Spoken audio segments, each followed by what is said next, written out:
Welcome to Robert Bellissimo at the Movies. This is a YouTube video podcast where we explore movies from all over the world and talk about how those stories were told on film, as well as interviews with various industry professionals who work in film, television, and theater.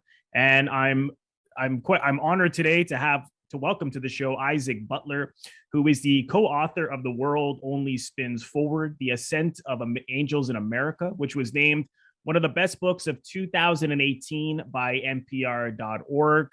Isaac previously created and hosted the Shakespeare and Politics podcast, Lend Me Your Ears, and currently co-hosts Working, a podcast about the creative process. Butler's writing has appeared in New York Magazine, The Guardian, American Theater, and other publications. He teaches theater history and performance at the New School and elsewhere. And his latest book, which we're discussing today, is The Method: How the 20th Century Learned to Act. Isaac, welcome. Thanks so much for joining me today. Thank you so much for having me and my blurry microphone here on your show. Looking at the Breaking Point is a film that we mutually decided to discuss. Yeah. John Garfield, this is from 1950. Second to last movie. Yes. It's interesting that he is known as the first film star who is method actor film star. But wouldn't that be Francois Tone? Because he was also group. Yeah, but he's, first of all, Francois Tone's not a big deal. Second of all, he was in Phantom Lady. Yeah, I don't think that stylistically he has the impact that Garfield is having. Yeah. That's the thing. It's like what Francois Tone does is he sort of lets go of that stuff so he could become a movie star. He's not really bringing that in.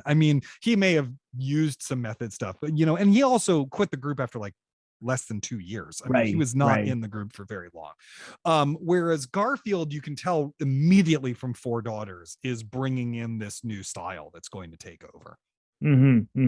Yeah, no, he's always been someone I've loved a lot, and of course, he's in a number of noirs. And were you a noir fan before doing the book? Yeah, that's one reason why I defend code era studio system Hollywood films. It's like, you still get noir. You get noir. What's better than noir? You know what I mean? Like, you get Fritz Lang, you get Billy Wilder. And all the ways that they got through the code is so fascinating. You get House on Telegraph Hill and Sudden Fear, and it's like, how can you be, I love all that stuff. But I only really knew Garfield through that, and I had not. Breaking Point's and his last two movies, Breaking Point and He Ran All the Way, are not the easiest movies to find. Breaking Point is now on streaming, and there's a Criterion Blu-ray. Yes. It's very good. But it wasn't available for a while. He Ran All the Way, I think, is still only available on DVD. I'm not even sure it made the jump to Blu-ray, and is a great think you're movie. Right. Yeah. So it was nice to be able to go deeper into those, and Body and Soul, Force of Evil, all those kind of films. What's so fascinating to me about noir is that it's people have all these different kind of definitions about it.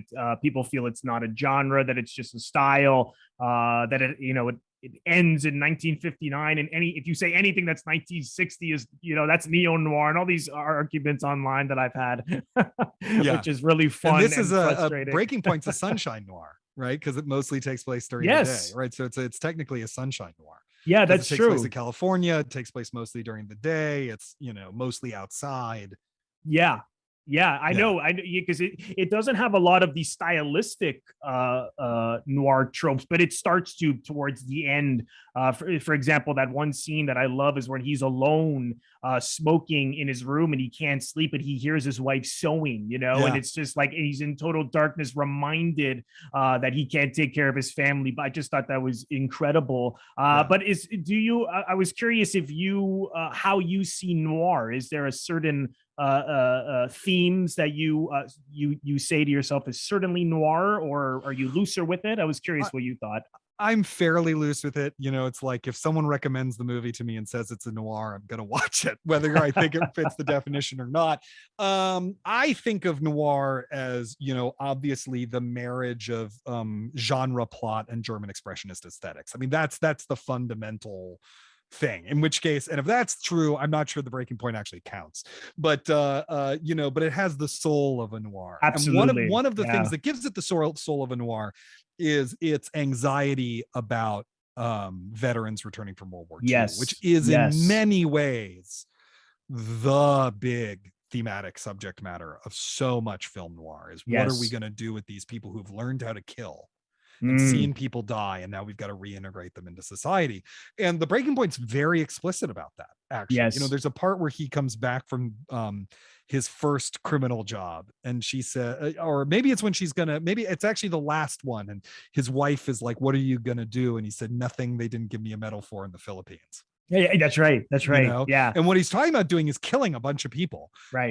And so there's a real darkness and cynicism and anxiety, about this war that we've just gone through, that we're also told is actually, the crowning achievement of our nation, and all that other stuff.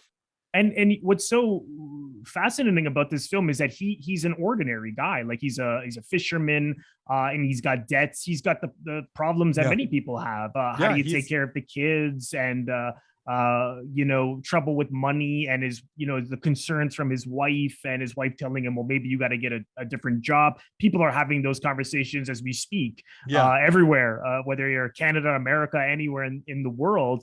So that was something that almost makes it scarier for me, because, I've been there. A lot of people have been there. And you've had to sell your fishing boat. Yeah, one too many times. But what's so interesting about this is the fact that he doesn't feel as though he could do anything else. He tells his wife says, do something, maybe you got to do something else, and he says, I can't. But then what's interesting is that he later finds that he can be a pretty good criminal. And I think that scares him, particularly after he kills the Chinese man. He turns to crime to get back to America because he's stuck in Mexico because that guy stiffed him for money. And he turns to crime out of necessity. And I think it disturbed him. You even see him again in the dark in his room, and he's disturbed that he actually killed someone. But he begins to see that he can do this. But I don't feel that he liked that particularly. Like, I really think that at the end, when he's that scene that you brought up where he says, well, I hey, why not? I got a medal for this in the Philippines. I really think at that point he was not going to turn to crime, and he was going to let these, I don't know how conscious he was, but I think he knew that there was no way he was going to be able to kill 4 or 5 guys on a boat and survive. So I really thought, it's, to me, that self-worth, like he really didn't think that he could take care of his family, and he was, in his mind, was better off dead, which is, you really feel that. I was curious if that's what you also thought. Well, to me, I feel like, look, this is not a moralistic film. It's not one of those code era, like, oh, now here's the good guy and the bad guy or whatever. It's much more complex than that. Absolutely. But it has a real moral consciousness to it. There's a depth to this movie that I think gives it a real power, and part of it comes from that he just makes the wrong decision every single time, basically. Throughout the whole movie, he just keeps making the wrong decision. And in a weird way, the criminal fixer, the kind of slimeball lawyer who gets deeper and deeper. He's in a lot of noirs. I forget the actor's name, but I'll have to look it up. Sorry, go ahead. He says this thing to him that's actually good advice, which is like, you're such a strong guy, you won't bend until you break. You should just bend a little. Now he's trying to get him to bend a little to do crime, but it's like, his wife is correct that he should sell the boat and move to Salinas. And, he keeps thinking that he's going to have to be a lettuce picker. She wants him to manage lettuce picker. Like, they have a good life they could go live. Yeah. That he's refusing to do because he needs his dignity. He's almost like, James Caan and Thief or something. It's like that very Michael Mann idea that of a man who's going to sacrifice everything to his dignity, because his dignity is ultimately what's most important, is his ability to be what's the line that in Thief, Joe the boss of my own body, that's the thing that's going to be the most important to him. And so in classic noir fashion, he makes a mistake, which is accepting this he sort of backed into it, but accepting this, to be a coyote to smuggle these Chinese immigrants from Mexico to the United States. And then it turns out the coyote wants to pay him to just drown them at sea. Right. And then the coyote tries to kill him. So it's like, I don't know how this guy does any business if he's constantly double crossing everyone, but, but he makes the wrong decision. Yeah. And it gets not only him in a lot of trouble, but it gets an innocent man killed, his partner, who's an extraordinary actor and performance. His kind of, he has this kind of, he's great. That's Juano Hernandez, who plays Wesley Park. And Hernandez has this kind of somewhat typical, he's the black character who's the voice of moral reason, who's also loyal and is going to stick with the white guy to the end, right? That's a trope that we're still dealing with, right? But he's given a lot of depth and dignity and gravitas by Hernandez's performance. I mean, it's a real role, and in some ways that character's death is the real tragedy of the film. It is not that John Garfield's going to lose his arm, like he's actually going to be okay. He pays just enough of a price for what he's done, to satisfy the code administration. But the last shot of that movie is a lingering shot on the now orphan black kid wandering the docks looking for his father, and his father's dead body's been thrown overboard. He's never going to know what happened to his dad. And and I have to imagine that was Curtiz's doing, and that's not. Oh, absolutely. Yeah, it must be. And so you can feel this kind of moral intelligence is just infusing this movie at every step with depth and power, and it really comes out in that choice and in the performances by the leading cast. Yeah, no, I totally agree. I mean, like, isn't it fascinating that he decides to take that job to help the robbers get to their getaway boat, right? And then he's thinking, I'm going to double cross him and get the reward money, and that's what's going to get me in the court. And it's right at that moment that he finally decides to cheat on his wife. Like Priscilla Neal or Patricia Neal's the future Mrs. Roald Dahl's been hanging out, trying to seduce him all throughout the movie. And at that point, he's clearly like, he's hit his rock bottom. He's like, nothing fucking matters anymore. So I might as well cheat on my wife. And then he goes up to her room and he can't go through with it. Right. What a wild sequence of events to have at that moment in the movie, No, absolutely. And that's why I really thought that on whether he was conscious of it or not, because you see in the voiceover, he's saying, I'm doing it for my wife and I'm doing it for the reward. He's saying it over and over. He's trying to convince himself. But I think I think there's truth to that. But I really think that he didn't think he had a chance. Again, I think that's where that self-worth comes in, that he didn't feel that he was a quote unquote man. I mean, he was like this patriarchal family, and he's disturbed that his wife has to take a job, like he just can't handle that. But Patricia Neal is an actor I've always really, really liked. She joined the actor studio later.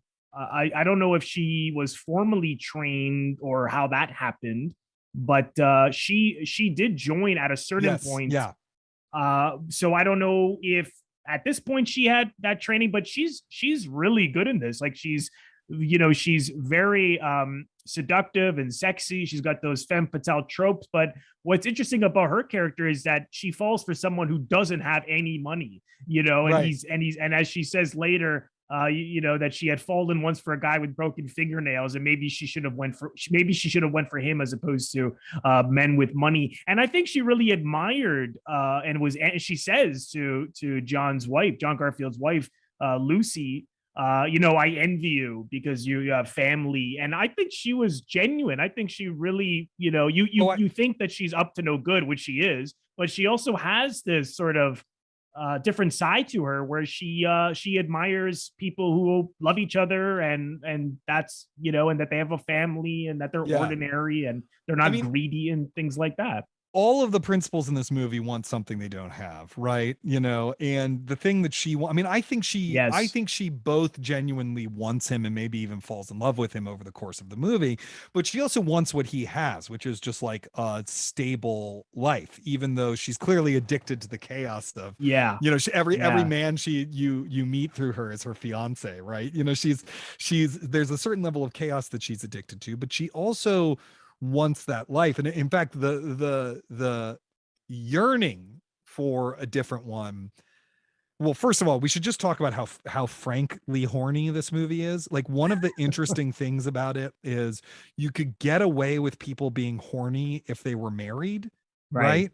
And so because there's a married couple, because the protagonist is married, they're just constantly talking about boning. They're constantly talking about boning. Yeah, she says, "You excite when I think about you. I get so excited. Like, I could get excited about you any time." She says, "I could get excited about you anytime." Like, she's not talking about being, you know, excited about seeing it. You know, they're talking about banging. And there's a part where she's kissing him, and she says, "What if the kids come back?" And he says, "It'll be educational," right? So, you know, and there's a part where he tells his 9-year-old she's too old to be dressed in like she's washing her hands in a nightie or something, which is like a weird thing. It's like, that girl's nowhere. That's a 9-year-old. Like, anyway. Yeah, I wondered about that too. Very weird, but it's a very horny movie. It's as horny as any noir, you know, of this period, I think. But in terms of the yearning for what you don't have, you know, one of the greatest moments in it, and one of the most complicated scenes to me, and it's very Lynchian in its way, is when the wife cuts and dyes her hair to look like Patricia Neal's hair. Oh my God, yeah. Weird and perverted. And then she has this scene with John Garfield where she's saying, "Do you like it? If you don't like it, I'll change it back." And what's brilliant about that scene is that there's no right answer that Garfield can give her, because she's insecure about her looks. So she wants Garfield to say, "I love it. You look so beautiful. Let's go to bed right now." But she doesn't want Garfield to be more attracted to her with the haircut of the woman she's jealous of. So she both wants him to say, "I love it. Let's go to bed."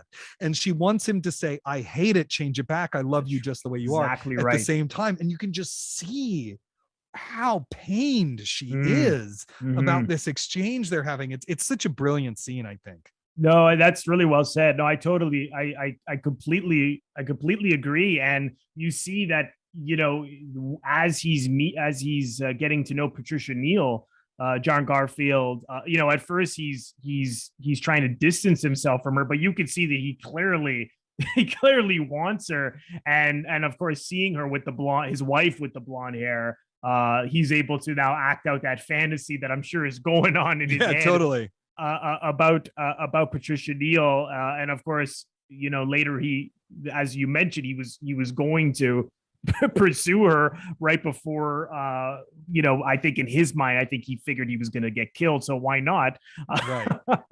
And that I really like that, like, love triangle between the three. Even that scene where he's drunk at the bar and his wife comes in and sees them talking. And he does this. Yada. All the subtext there, and he's genuinely happy to see her. He's not like, "Oh no, this is good." I mean, he's also drunk, but I love the way he played that scene. Just, he was purely innocent and like, "No, I told you I don't like her. See?" Right. Yeah. Yes. Yeah. I don't like her at all. I just like, we were just talking. And he means it. He, like, that's the crazy thing, is that she doesn't trust him, and she is jealous, but he genuinely, like, he just wants his wife. He's not really interested in anything else. Yeah, no, exactly. What is it about Garfield that is so good to you? Why does he pop out as a great, you know, from that method tradition? Well, I mean, I think in this movie, he's doing something different in that a lot of it's about restraint. It's a very minimalist performance. I mean, there's shots where, you know, his body, he's barely moving, you know, so it's really internalized. And so you get a sense of that, like, real restraint. But in his earlier work, particularly in this film Four Daughters, which was his first movie, you know, he really is one of the first people bringing the full neuroticism of the method to American cinema. You know, there's a playfulness and power and willingness to go beyond type and to really play the role and the situation and the character as opposed to the persona of the actor, that I think is really groundbreaking and powerful. He's in a lot of bad movies. A lot of people from that time are in a lot of bad movies, just that they were putting out so many movies. Of course. There's a lot of bad ones, but even in some of those, he's great. And the good ones are really, really, really astounding, I think. And